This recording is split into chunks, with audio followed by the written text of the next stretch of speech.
Please help me to reach 1,000 subscribers. The hit my phone at 11:47 p.m. A white screen. Black text. Her certainty broadcast to strangers. No man tells me who I can talk to. I stared at it long enough for my reflection to disappear into the glass. Long enough to feel something detach behind my ribs. I replied before that feeling found words. No man. And definitely not this one. 3 minutes later, the apartment was silent. Not peaceful, hollow. I folded my shirts with surgical precision. Paired the socks.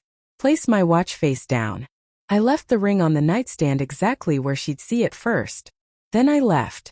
The elevator ride felt longer than the marriage. By the time I reached the hotel, the first message came in. We need to talk. I turned the phone face down and let the dark breathe.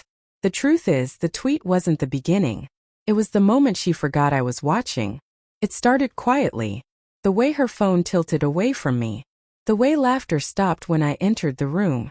The way a new word, controlling, slid into conversations where it didn't belong. She said I was insecure. She said I was projecting. She said nothing about the name that flashed on her screen at 1 a.m. and vanished when I asked who it was. I didn't argue. Denial feeds on noise. I listened. I noticed how often she said she was with the girls, but came home wearing a different cologne. How independence became a weapon, not a value. How privacy turned into a shield for secrecy. The tweet wasn't rebellion. It was performance. And performances are meant for an audience. By morning, 13 texts waited for me. I didn't read them. I already knew what I needed. I just needed proof that wouldn't blink. I stayed calm. Sent polite replies. Asked for space. Let her believe time was still on her side.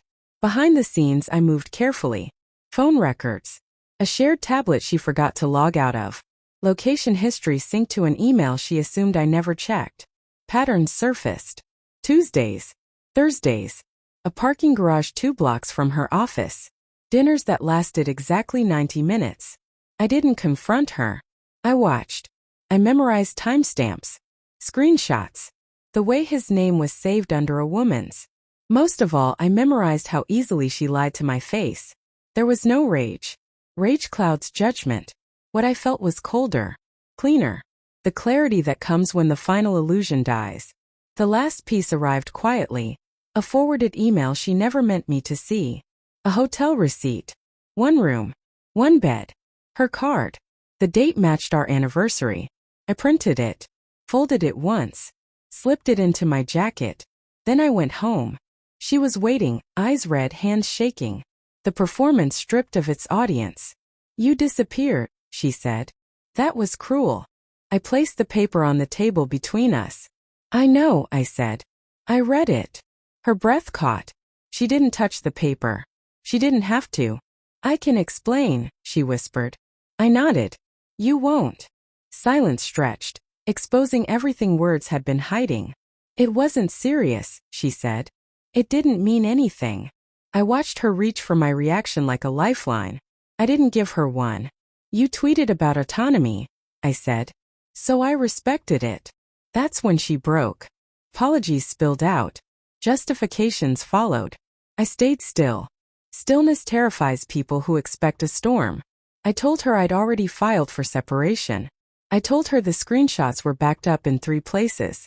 I told her parents knew. Each sentence landed softly. Each one cut deep. She asked if there was any way back. I picked up the ring and placed it beside the receipt. You already chose, I said. Her sobbing filled the room. I felt nothing, not because I was empty but because I was finished. That night I blocked her number. 13 messages stayed unread. They could stay that way. I checked into another hotel. Slept without dreams. By morning the tweet was gone. Deleted. Erased like it never existed. But the internet remembers. So do I. She wanted the world to know no man controlled her. She was right. Not anymore. I walked away with my name intact, my silence louder than her defiance, and the calm certainty that betrayal only wins when you beg it to stay.